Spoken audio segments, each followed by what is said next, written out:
Hello mister Gagan.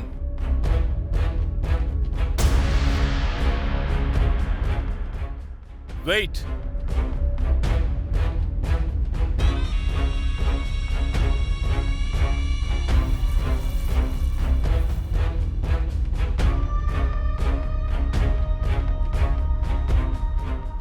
இந்த பொண்ணு உங்களுக்கு தெரியுமா?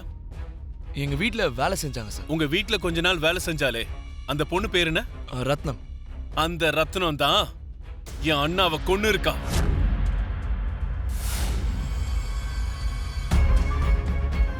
ரத்னம் கொன்னாலா? எஸ்.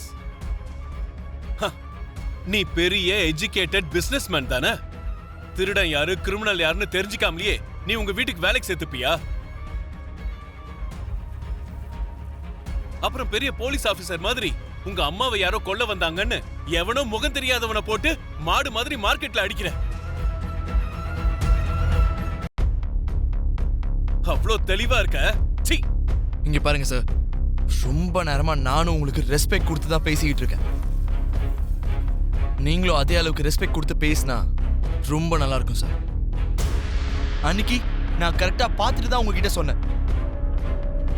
அவன் தான் எங்க அம்மாவை கொல்லணும்னு வந்தவன். அவனை பிடிச்சிருந்தீங்கன்னா நீங்களே அவன் வாயில இருந்து உண்மை எல்லாத்தையும் வர வச்சிருக்கலாம். ஆனா உங்களாலதான் அன்னைக்கு அவன் தப்பிச்சு ஓடிட்டான். சரி சரி, நீங்க கிளம்புங்க. அந்த கேஸை நான் பாத்துக்கிறேன். கிளம்புங்க. மாமா வாங்க வாங்க போலாம். வாங்க வாங்க மாமா. போறதுக்கு முன்னாடி ஒரு விஷயம் சார். எங்க வீட்ல வேலை செஞ்ச ரத்னம் தான் உங்க அண்ணனை கொன்ன கிரிமினலா இருந்தா உங்க அண்ணனை கொல்ல சொன்னது யாரு? வீட்ல இருக்க திருடனை அந்த கடவுளால கூட கண்டுபிடிக்க முடியல. ஆனா அவங்க மாற்றத்துக்கு 20 வருஷம் ஆயிடுச்சு.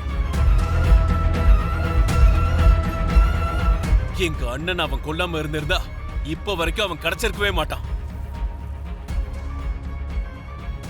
இதோ இவங்க அம்மா சோபா சந்திராவை கொன்னதும் எங்க அண்ணனை கொன்னதும் ஒரே ஆள் தான்.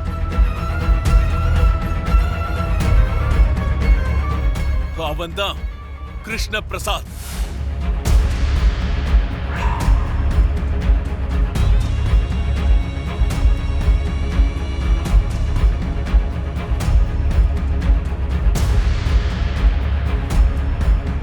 What? கிருஷ்ண பிரசாத்?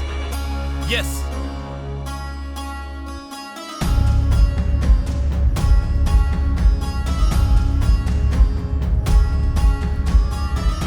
இத்தனை நாள் கிருஷ்ண பிரசாத்ன்ற ஒருத்தன் அயோக்கியன்னு மட்டும் தான் நினைச்சேன்.